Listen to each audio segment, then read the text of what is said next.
ডানাহীন পাখি আমি, একা একা থাকি, শান্ত মনে বসে আমি তোমার ছবি আঁকি।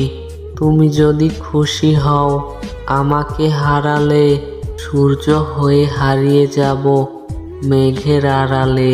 সাদা মেঘ কালো হয়ে গায়ে বৃষ্টির গান, তারাবিহীন আকাশটার বুকে লুকায় অভিমান।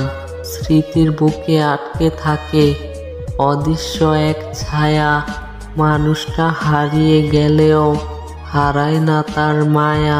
চেয়ে দেখো নীল আকাশে কালো মেঘের সাজ, আমার মতো তোমারও কি মন ভালো নেই আজ? আকাশ ভরা বৃষ্টি, বৃষ্টি ভেজা মন, মন বলে ভালো থাকুক আমার প্রিয়জন। আমি বরং একাই থাকি, কারণ তোমার ভালোবাসা অনেক বেশি দামি। একদিন তুমি বুঝবে ঠিকই তোমাকে আমি কত ভালোবেসেছি।